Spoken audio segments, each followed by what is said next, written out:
En France, Lula est à Paris, reçu par Emmanuel Macron à l'Elysée. Au programme, le contexte géopolitique chaotique. Lula entretient, on le sait, de bonnes relations avec Vladimir Poutine, le projet d'accord sur le Mercosur que soutient Brasilia, mais aussi l'écologie. On parlera océan la semaine prochaine à Nice. Image ici de la cérémonie militaire qui a eu lieu il y a quelques minutes. Pauline Godard, vous êtes à l'Elysée. L'Elysée où est reçu en ce moment le président brésilien ? Oui, le président Lula et sa femme sont arrivés il y a quelques minutes. Ils ont été accueillis très chaleureusement par Emmanuel et Brigitte Macron.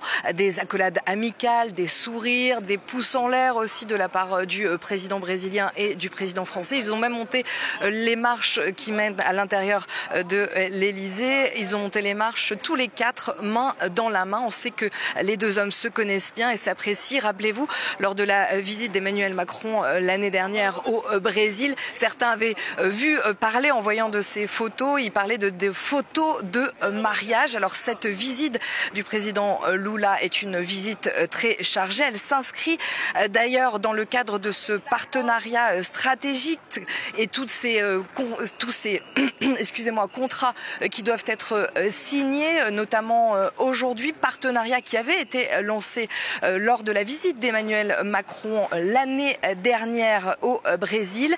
Il faut également rappeler qu'en pleine guerre commerciale avec les États-Unis, Lula va sans doute insister sur cet accord commercial, le Mercosur, un accord qui est censé être signé entre l'Amérique latine et l'Union européenne, mais Paris s'y oppose encore pour le moment. Et puis vous le rappeliez également, Lula se rendra à Nice pour la conférence des Nations Unies sur l'océan. Elle se tiendra du 9 au 13 juin. On sait que pour Lula, la lutte contre le réchauffement climatique est une de ses priorités. Voilà pourquoi il est très important pour lui d'évoquer ce sujet avec Emmanuel Macron, mais aussi d'être là à Nice à partir du 9 juin. Entre les deux présidents, il sera aussi question du chaos du monde, de la guerre en Ukraine et on l'évoquait à l'instant, la guerre à Gaza.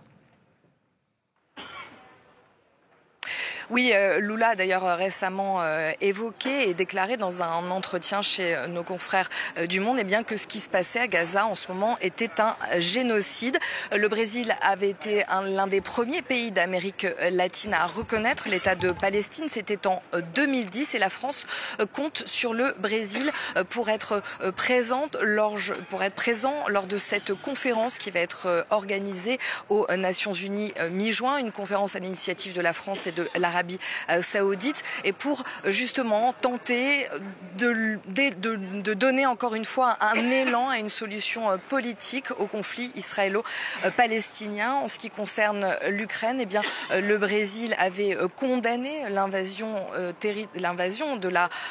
à grande échelle de l'Ukraine par la Russie, mais le Brésil continue aussi de maintenir cette ambiguïté puisqu'il continue à avoir et à entretenir de bonnes relations avec la Russie. Le 9 mai, Lula était à Moscou pour assister aux commémorations pour fêter la victoire de la Russie sur l'Allemagne nazie. Lula, lui, explique que lui, il est clair et qu'il est droit dans ses bottes. Il avoir expliqué à Vladimir Poutine que ça suffisait, qu'il fallait mettre fin à cette guerre, mais qu'il a besoin de continuer d'entretenir ses relations, notamment puisqu'il a des bonnes relations commerciales au niveau du commerce avec la Russie. On en saura un peu plus sur tous ces sujets, notamment au cours de cette conférence de presse qui sera donnée aux environs de 12h30 ici à l'Elysée.